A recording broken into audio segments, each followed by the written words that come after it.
Isavasyam idam sarvam yatkincha jagatyam jagat tena chaktena bhunjita magridha kasya svidhanam. Very important verse. Prabhupada speaks of this as the Isavasya principle throughout the whole Ishopanishad. So the first verse, the first mantra is setting the tone for everything else. The Isavasya spirit is to recognize that there's an Isha, or a controller of everything. Here's the translation. Everything animate or inanimate that is within the universe is controlled and owned by the Lord. One should therefore accept only those things necessary for himself, which are set aside as his quota, and one should not accept other things, knowing well to whom they belong.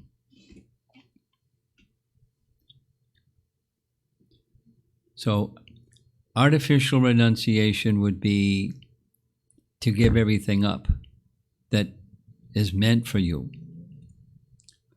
Proper renunciation is you accept those things that are meant for you, and you don't accept other things. The renunciation is, other than what you require, you don't become attached to it or try to become the proprietor and owner and the enjoyer of. And even that which is set aside as your quota, it doesn't mean now you're entitled to, like a child in a sandbox, just play with whatever you're entitled to. Rather, those things that you're entitled to are meant for your well-being, upkeep, and maintenance for the mission of life. So it's a problem if you don't know what the mission of life is. And I was just hearing a lecture yesterday. Prabhupada was saying 99.9% of the population today do not know the purpose of life. They don't even inquire about the purpose of life, or they accept something else as the purpose of life. That's not really the purpose of life. So that's then renunciation. The spirit of renunciation is, from this verse, recognize who the proprietor is. And the proprietor is that from which everything comes. That's pretty logical.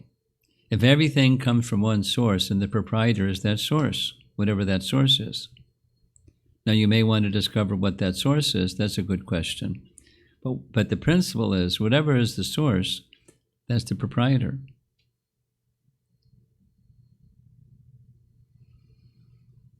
Again, back to the political ideologies. The laborer thinks, I made this table or chair or furniture, so it belongs to me because I did it. It's mine. And that's material consciousness. I did it, so it's mine. The spiritual conception is Krishna is the source. He's the ability, he's the ingredients, he's the intelligence, he's the material.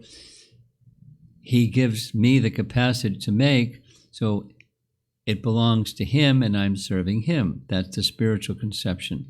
The proper renunciation is it belongs to him and I offer it to him, and I may use it in service to him, to my capacity, according to my nature, and so forth. That's proper renunciation. That leads into the second verse we're going to discuss. So let's do it one more time. Proper renunciation requires knowing the purpose of life. The purpose of life is fill in the blank. So if you're a follower of Bhagavad Gita, then you know the purpose of life is, you can say either to know yourself, but to know yourself includes knowing your relationship with the source of everything, because that's part, you're not just a twinkling star in the sky, you're part of something that's much greater. You're part of the Supreme Whole. You're part of the Supreme Whole. That's part of a fuller understanding of knowing who you are. And so in part of the complete whole, you have a relationship with that complete whole. And the mission of life is to restore that forgotten relationship, or to again be situated in your relationship with the Supreme, to please Krishna. That's the mission of life. And to realize that in its fullest capacity, that's the mission of life. There's so many other things that connect to that. You're eating, and you're working, and you're studying, and you're thising and thating, the things that you do in your life. They're connected to that same one thing. Knowing who you are in your relationship with the source of all things, Krishna. That's the mission of life. To come to that realization, to come to restore that consciousness. And then proper renunciation is to connect with things of this world in that spirit, the Isavasya spirit. That's proper renunciation. Then it's not your property. You're just accepting it and using it in service to that mission of life. And proper renunciation is other things I don't require. So naturally that builds character, charity, compassion, care for others. These are qualities in the mode of goodness. So proper renunciation is in the mode of goodness. And in proper renunciation, well, you take the guess what the other two modes of nature are, and that's the improper renunciation. Influenced by ignorance, I forget who I am, and I just use things for destructive purposes, or I use things for sense gratificatory purposes. So take your pick, ignorance or passion. That's improper utilization, or just tossing them away born of frustration. That's improper renunciation, where the purpose of life is not being pursued. Frustration, getting free from frustration, maybe is being pursued. So now we'll go to the other verse that your handout should have. We have some extra ones here for in the room if you want some.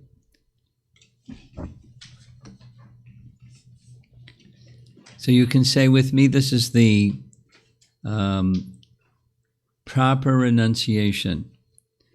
Anasaktasya vishayan yatarham upayunjataha nirbandha krishna sambandhe yuktam vairagya uchate. We'll say the improper one second, but let's just stay with this one. Anasaktasya vishayan. It's a nice beginning. We know one of the stages of bhakti is called asakti. Asakti means attachment. And its opposite is anasaktakti. Anasaktasya, without attachment. Anasaktasya, without attachment. And without attachment to what? Vishaya. Vishaya is a word found in Bhagavad Gita. It means sense enjoyment, without attachment to sense enjoyment. So that cuts out a lot of things, at least the interacting with things in the mode of sense enjoyment. That's the main material program, sense enjoyment. So, but without attachment to sense enjoyment doesn't mean you don't engage your senses in objects, but without attachment to sense enjoyment. So, anasaktasya vishayan. Then comes the next phrase, very interesting. Yatarham upayunjitaha. If you look down in the word for word, yatarham. according to suitability. So according to suitability, upayunjitaha, you engage in the objects of the senses, or you accept things. This is proper renunciation, is to not have attachment to sense enjoyment, while at the same time, according to suitability, you accept things. So I want to spend some time with the according to suitability term. It's really intriguing. So many of you know that one of Prabhupada's disciples is the grandson of Henry Ford. And Henry Ford was a wealthy man. And Henry Ford passed on his earnings, his wealth, to the next generation and then the next generation. So Ambarish Prabhu was born into wealth. So he certainly has the karma to entitle him to be born into that wealth, but he has great wealth. And he knows how to use that wealth.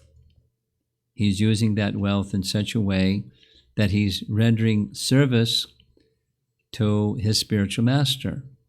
He's a very humble man. I don't know if anyone has met him or had interaction with him, but as elevated he is in terms of material society by name and wealth, he's a very humble man and very genuine. So he doesn't, I've been to his home. He doesn't have a fancy home. He has a very simple one-story home in Florida. And when his mother died, she had a summer home in Maine, so because it's really hot in Florida in the summer he goes to Maine and stays in his mother's now deceased summer home, and then he goes back to Florida. And that's it. He doesn't flaunt his money or fool around with his money. He's according to suitability, he has great wealth and he's using it appropriately.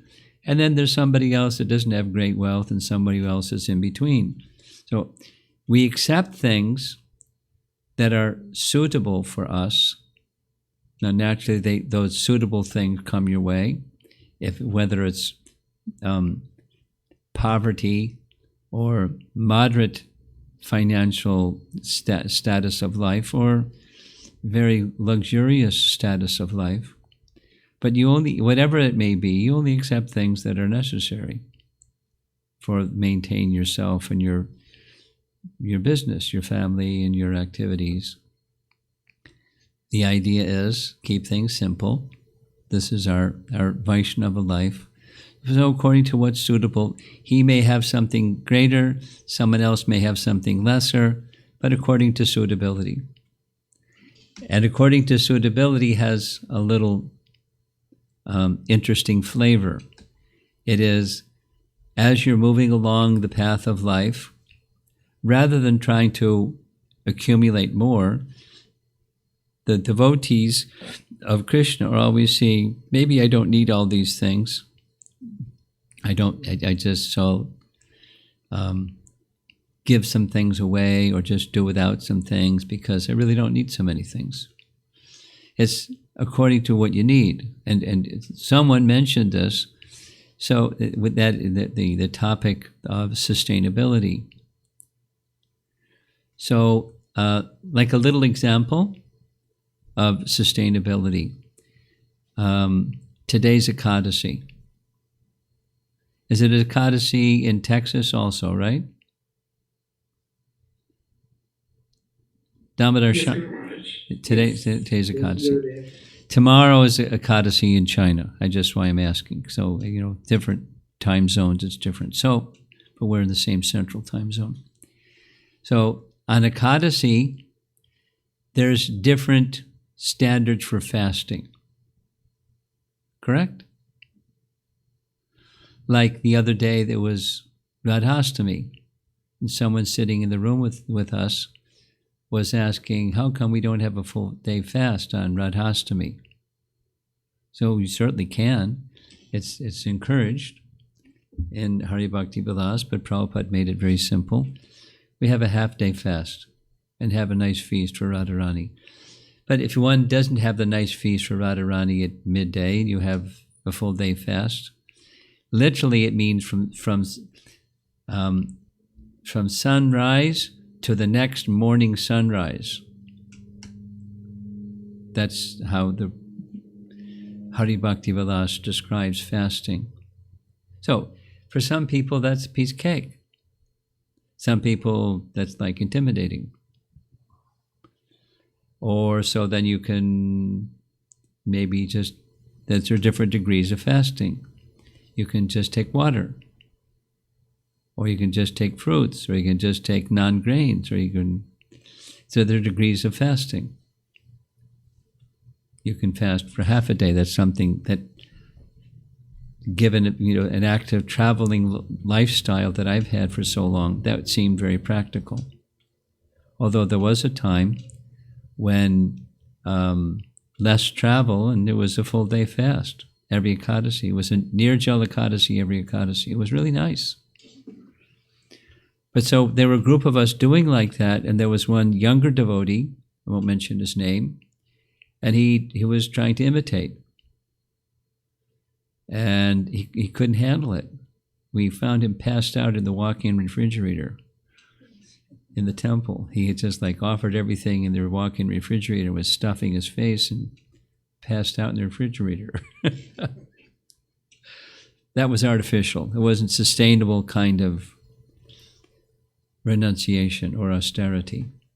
It's something that's sustainable. That point was made. So that's similar to yatarham. Yata arham. What is suitable for you may not be suitable for another person, and it can go the other direction.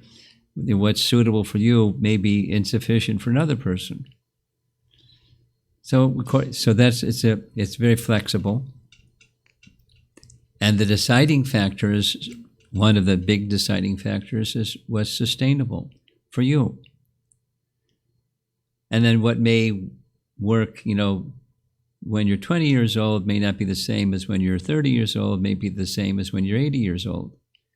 So, or, children, there isn't the expectation that they fast on Radharani's appearance day if they take prasadam. But if they're happy, then it's sustainable, they can also fast on those festival days. So that's this yatarham, according to suitability. And ultimately it comes back again to the mission of life, or your relationship with Krishna. Krishna knows what's suitable, and the more you get tuned into your relationship with Krishna, you know what's suitable, and not manipulate things for convenience. It's the mission of life. There's a purpose for renunciation, detaching oneself from sense objects. But then, detaching from the mood of sense enjoyment, you accept. There's two large couches in the room where we're seated. And, different persons have different furniture in their homes or different paraphernalia in their kitchen. So anyway, this is according to suitability thing. There was some devotees I know, they really like to have things really simple. And when they invited some guests over to their home, they got the sense from their guests that you people are you're artificial renouncers. You're like Spartan-like. And so they got some furniture just so they could put guests that come to visit them, they would feel more at home.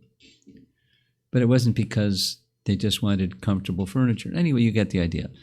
For the mission of life, that's what's suitable, according to suitability and according to your needs. So you can be peaceful, and you can go forward with your devotional service without unnecessary anxiety. So yatarham upayunjitaha. Then nirbandha Krishna Sambandhe. So I don't know a lot of Sanskrit words, but I know the Sambandha word. I know the Krishna word too. So Krishna Sambandha means things that are in relation with Krishna. Nirbandha, Krishna Sambandhe. Nirbandha, without bondage. What's the bondage? The bondage is trying to be the enjoyer of the objects. So without the enjoyer of the objects mentality, or this anasaktasya, without attachment to sense gratification, nirbandha Krishna Sambandhe, yuktam vairagya uchate. Those who are accustomed to listening to Prabhupada's lectures, you know this phrase, yukta vairagya. It's a principle that he would say the whole thing just by that one thing. Yukta vairagya. Vairagya means detachment, and yukta means to utilize. By utilizing things in that spirit, there's detachment. That's proper renunciation. So let's do it one more time, the proper renunciation principle. And then we'll do the improper one, and then we'll see if there's some discussion. So, anasaktasya vishayan means without attachment to enjoying objects with your senses. You yatarham upayunjita. You accept things, objects of the senses, bring them in contact with the senses, engaging with them. Nirbandha Krishna Sambandhe, not in this bondage spirit because there's not attachment to them.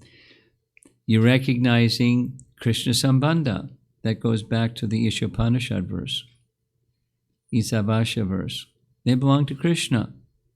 So, Krishna Sambandha, yukta vairagya.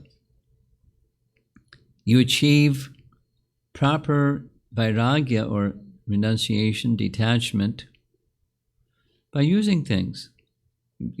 Engage your senses, engage objects of the senses in Krishna's service. That's the proper principle of renunciation. Improper? You ready? Here we go. Prapanchakataya bodhya harisambandhi vastuna mumukshubi prityago vairagyam palgu katyate. Again, Prabhupada would use the same phrase, palgu vairagya. Palgu vairagya, false renunciation. So improper renunciation is Hari Sambandha, those things that are in relation to Hari, you give them up. But they're not yours to give up. If they're not used to give up, then it's false renunciation or improper renunciation. I was noticing when we were, last few days we visited in Schaumburg. I was just looking out the window seeing every third car was a Mercedes or a BMW. Did you notice? I mean, most places I visit, it's, Hondas and Toyotas. But in Schaumburg, it's at least every third car. And the ones that aren't are,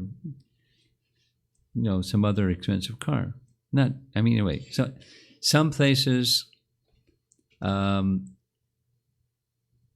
there's greater affluence and people use their affluence in that way. Get a more expensive, prestigious label car. And there are a few of the other Jaguars and the other kind. So,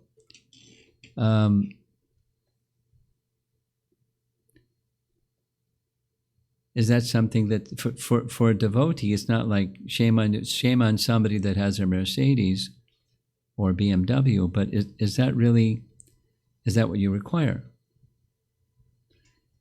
And I've seen some devotees that buy those cars, and after a little while of purification, they realize, I don't really need this.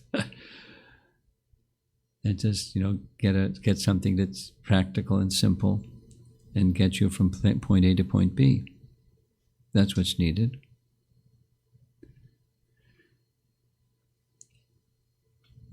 So the attachment is not necessarily to the object. It can be a subtle kind of attachment, that the attachment of prestige or position or recognition or other more subtle kinds of attachment. I was having a discussion today with someone that they were struggling a little bit, just being honest with me, they were struggling a little bit with being unappreciated for services that weren't up front, but services that were a little kind of behind the scenes, kind of quiet services. And they were expecting some recognition. And it wasn't coming, so they were a little irritated. Or worse. Rah, rah, rah.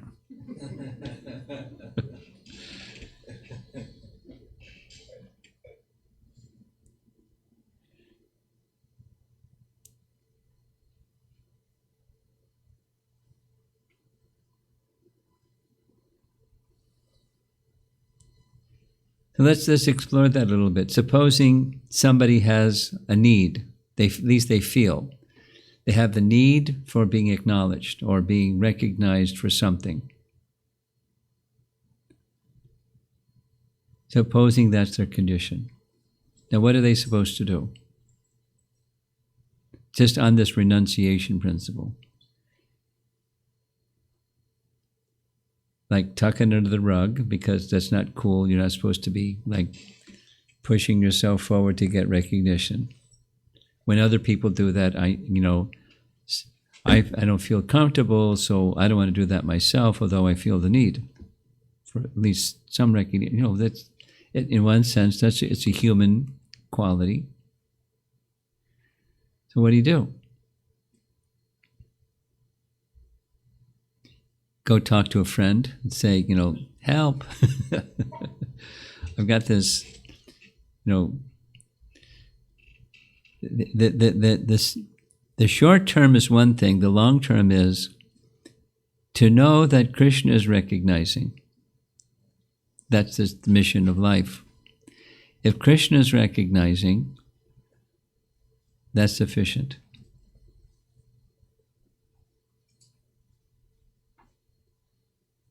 And I know that when I see persons pushing themselves forward simply because here's a situation where I'll get more honor or more this or that, I don't want to be like that.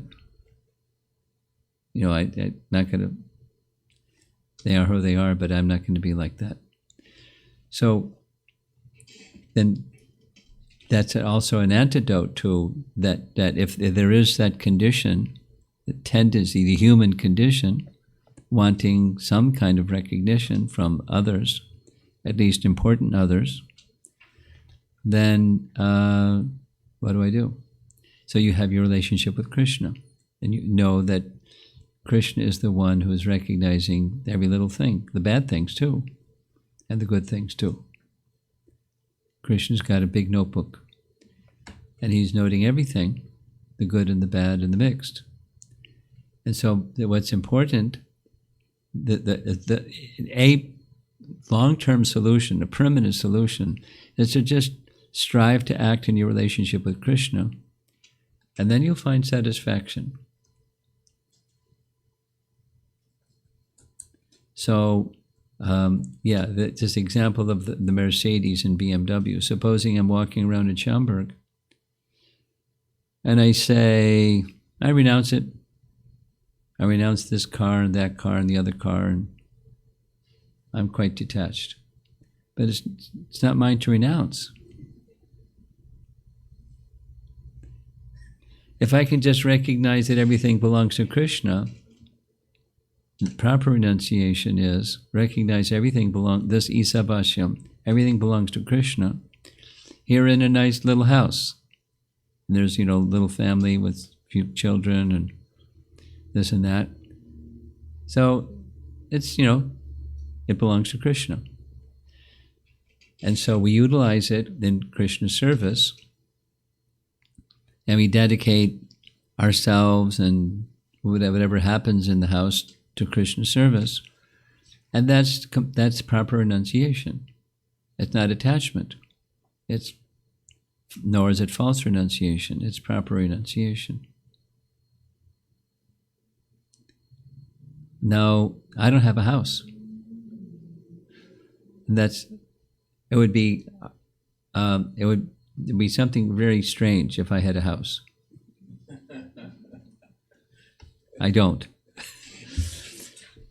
But it's not like so a householder needs a house.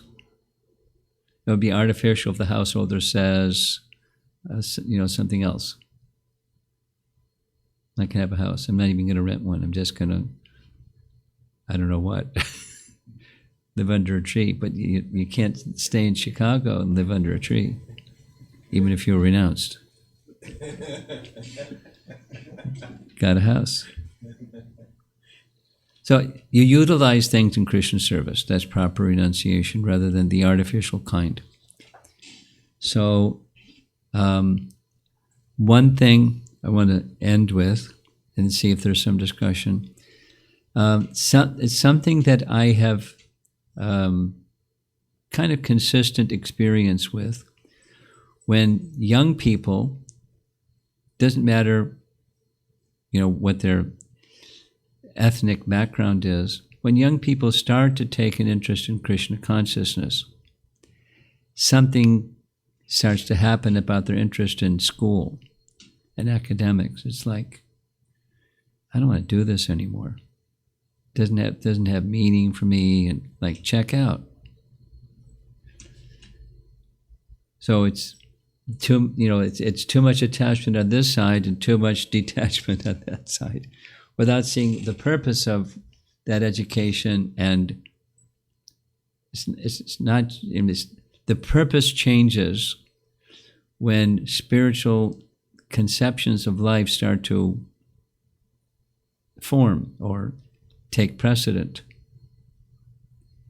The purpose of involving oneself in the educational process it's not just so that I can have a living on the other side of the education, although that's there. We have to function.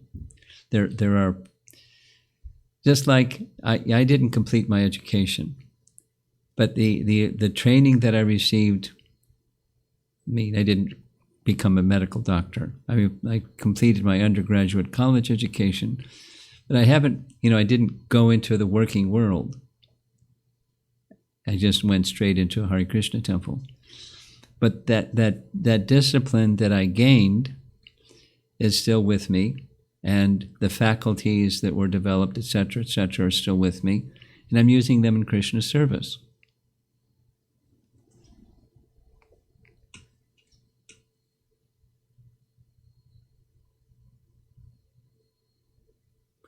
And it suits me.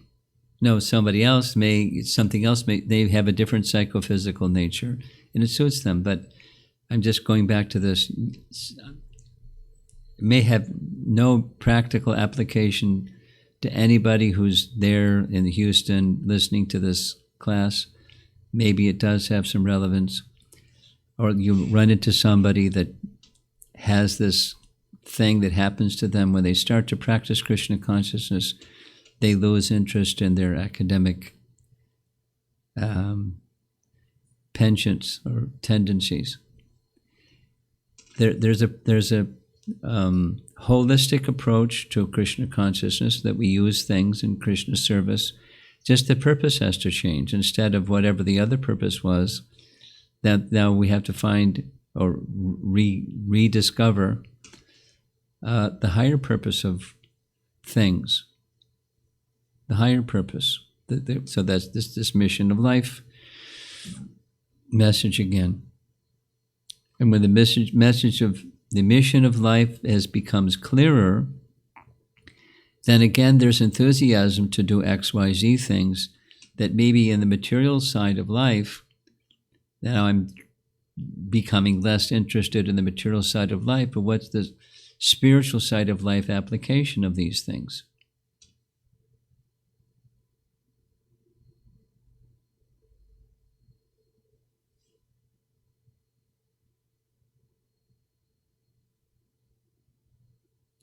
Just today, I was just thinking of this as an example. Just today, I was watching, it's an old recording where John V. Harrison was at some really posh place in London putting on a concert with devotees. And they weren't in dhotis and saris, they were in Western dress. But they were in Western dress because it was practical, because of the audience. The audience was a posh London highbrow audience. And there they were, standing up. They weren't sitting down on the floor. They're standing up with their musical instruments and so forth. And,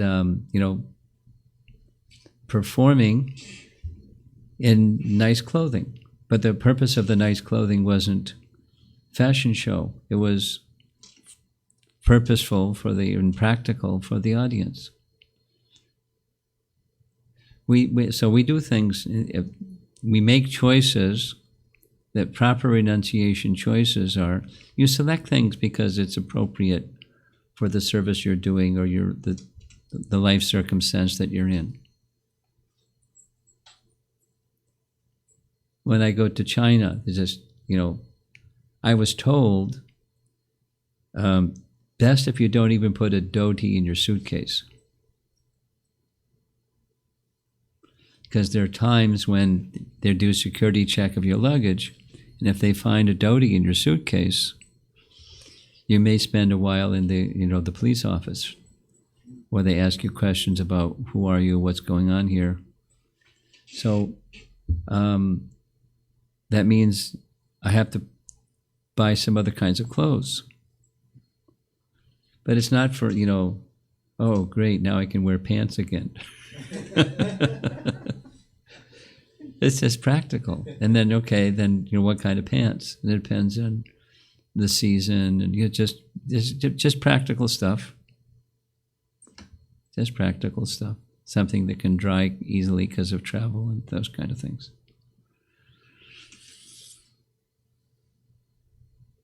So, without attachment, anasaktasya vishayan. But not the other. Hari sambandhi vastuna, not just throwing things away because if they have relationship for Krishna and you have a service to do for Krishna, you accept things because it's practical for your service to Krishna. That's proper as opposed to false renunciation. So let's see if there's some discussion. I believe the class goes till the 8 o'clock hour. We're going to do the online people. It's for the Houston folks. So Damodar Sharan, you have any persons there that want to offer some input? Yes, Hare Krishna. So if anyone would like to ask any questions for Maharaj, they can feel free to unmute yourselves and speak. Please do mute yourselves after you ask the question in order to avoid feedback, etc. You can also send something into the chat section and Damodar Sharan can read. Yes, that as well. Yes. Maharaj. Yeah. There's a phrase saying, eat to please yourself, dress to please others. And I guess the opposite of that would be eat to please others and dress to please yourself. The second one would be the improper. Yeah. I'm not so sure about the phrase either. Eat to please yourself. That's just the sound of it sounds like maybe the intention isn't sense gratification, but the purpose of eating is to please yourself. So, but that's not your question. Your question is, turn it around the other way. Eat to please others. and dress to please yourself? I mean, I'm a little confused by the question, frankly. I guess what I mean is like devotees sometimes dress in such a way that will increase their service. And the idea of Well, eating what is healthy for your service. well, you not increase service, but at what is appropriate for service. Like this example of this concert that was performed at a highbrow place in London. So knowing the British people and knowing the highbrow mentality, they had nice clothing. It wasn't like fashion, but it was nice clothing. I don't know how they selected they orchestrated the selection of clothes for the whole group that was up there on the stage. But so it's suitable for the situation that you're in. That's dressing standard. Not to this and not to that. How's that sound? Sounds good. Okay. I mean, I'll give an example. There was in China, there's one girl that's a translator, and she's like a really detached person. So when she would come as a translator, even in public places, she was wearing just this kind of old T-shirt. So she did it regularly. It wasn't just occasionally; it was regular. So I had to advise her, when you're in a public place, you have to dress in such a way that the public will understand. Here's a respectable person, not just here's a super detached, non-fashion oriented person. We have to be sensitive to the mentality of our audience when we're in a public position, public forum. So it's not for the purpose of pleasing them, but it's just, to match their sensibilities. Does that address your question? I'm not sure what your question is. Yeah. We're okay? Yes. Okay. Good.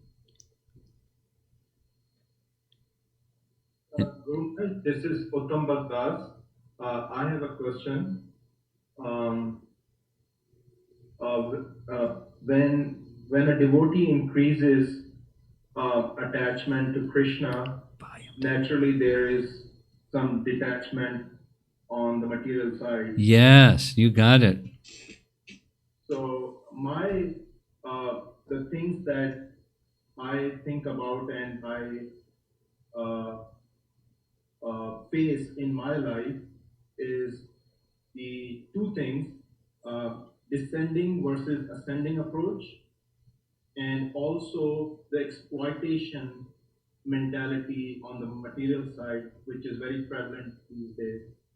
So with those things in mind, when a devotee continues the material duties, would that be considered an austerity for Krishna to continue and then dedicate yourself and your assets in Krishna's service?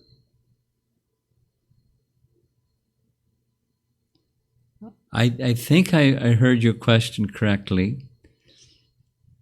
And if I did, the answer is yes.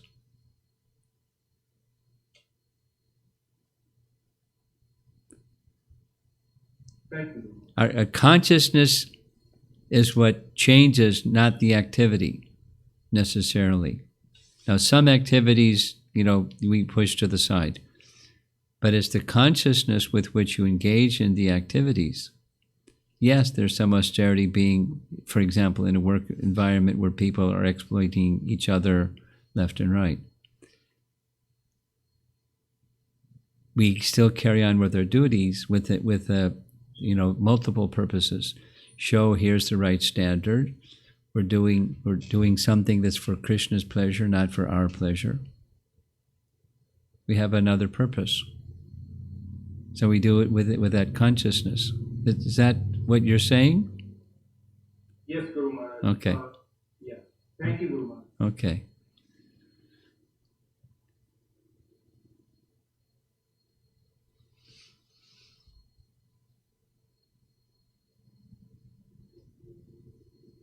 Anybody else? Because we may have some questions in the room here, if there isn't some questions online.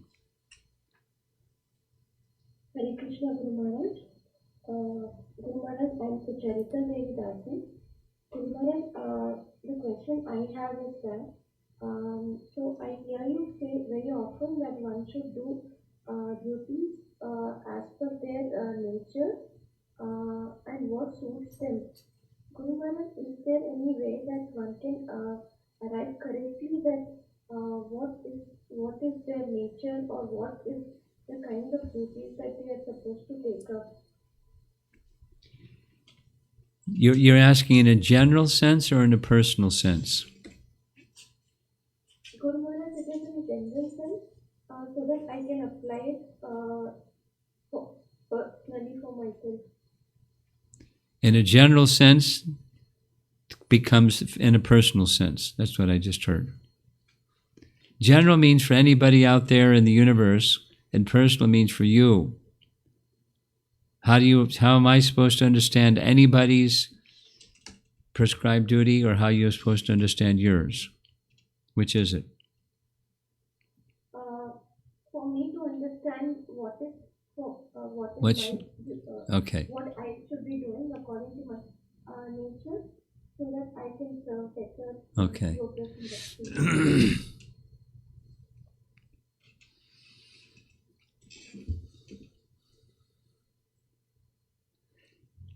Almost always, what Prabhupada writes in his books about prescribed duties is under the direction of a bona fide spiritual master.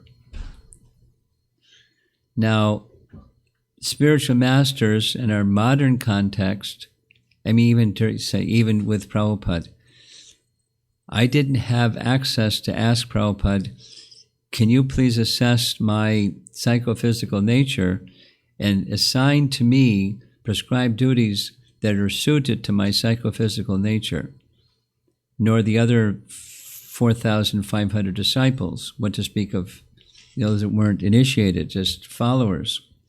It's not realistic to expect that Prabhupada would have an individual, laser point set of instructions for each one of us. And, then following Prabhupada. So in addition to spiritual master, it's important that we have people that are guiding our lives, and not in a micro managing kind of guiding, but, a principle oriented kind of guiding.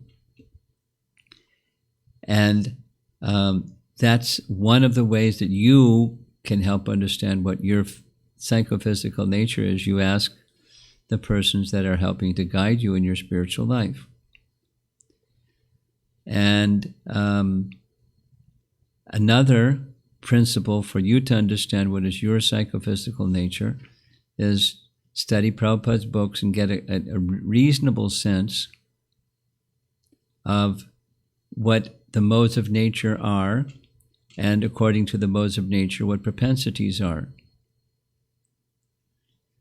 And then a third, for you to understand what your psychophysical nature is and thus your duties,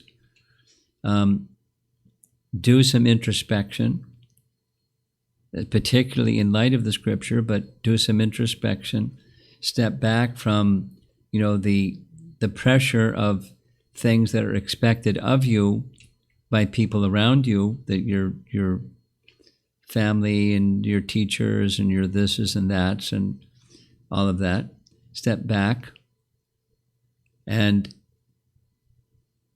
consider what is something that I can really get absorbed in, that has a practical side, and I can offer the results to Krishna side. And stay with that for some period of time. It doesn't have to be, it takes time to get clarity on that topic. There's somebody I know that they went to college, they got a degree in such and such, and they did all right in their academic study, but they really, they really weren't satisfied with the entry jobs they got in that such and such field. So they stepped back and took a look at themselves and said,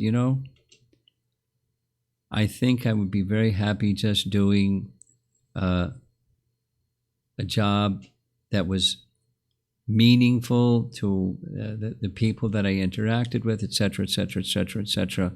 And they ended up doing some teaching. And then they tried this kind of and that kind of the other kind of teaching, and they found something that really suited them. So it sometimes takes a little evaluation. So little hit and miss. And so those are three ways. Someone that guides you, scriptures that can help you identify what your nature is, and introspection.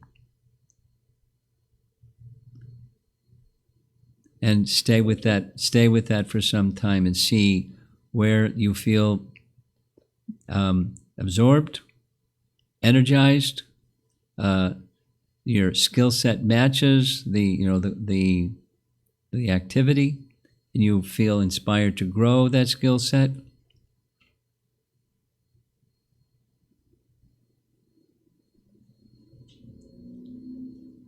Okay? It helps me, Guru Maharaj. Okay. Hare Krishna. We have time, I think, for one more question. Hare Krishna, Guru Maharaj. This is Prakash from Singapore. Whoa. Maharaj, in the Isha Upanishad, verse 1, this word Tyaktena, which is translated as set apart quota.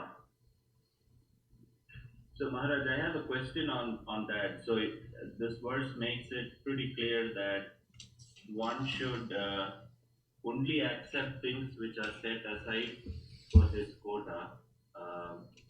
Specifically, Maharaj, when it comes to services within ISKCON for Krishna's pleasure, there isn't always, when you're doing the service as a team in collaboration with someone, there isn't always an authority figure around to say for everything, you do this and you do this. So specifically with me, Maharaj, when there are collaborative services like that, and there is something to be done, I tend to take initiative and just go ahead and do them. But sometimes I notice that tends to displease devotees I am collaborating with, because perhaps without knowing I have taken their quota of service. So how to deal with that now? Well, different devotees are different, and I think you just have to be sensitive to the personalities of those different devotees. It's not necessary. I know you well enough to know you're not interested in taking somebody's service away from them and doing it yourself, ha ha ha. That's not, or doing it even, rather than laughing at them, saying I took your service. You're not insensitive to others, but you service that needs to be done. You've got your sleeves rolled up, and you do understand. I know, do understand the necessity of teamwork, and so you encourage others to do, and you also do some yourself. And if there's trust, then a person can speak up and say, excuse me, Prakash, but I really would like to do that service, something. So there's communication rather than feeling your toes are stepped on or feeling that you're stepping on other toes unknowingly. It's relationship building in teams. You know how to do that. You do it all the time. So if someone is feeling, oh, he stepped on my toes, then another mistake is just step so far back that the service doesn't get done.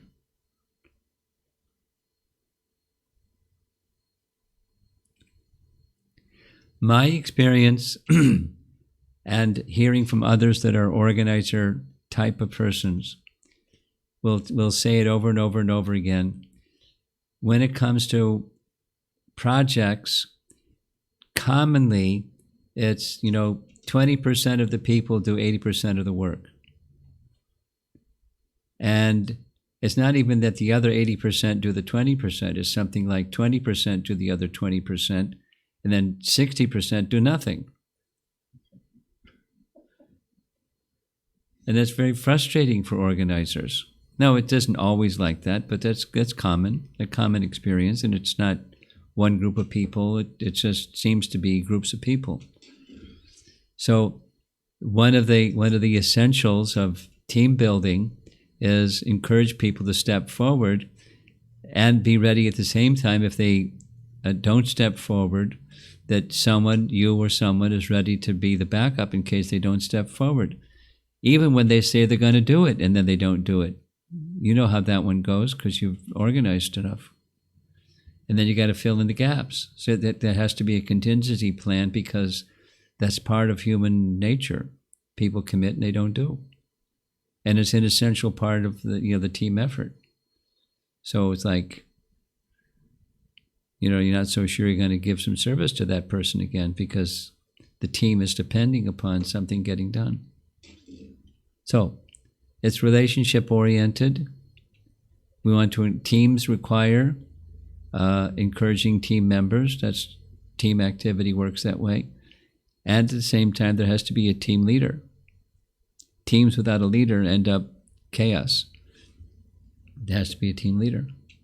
The team leader has to be an empowerer and also one that can see when something isn't getting done, how to get it done. And encourage people that are doing something. Anyway, it's team building. It's a nice exercise.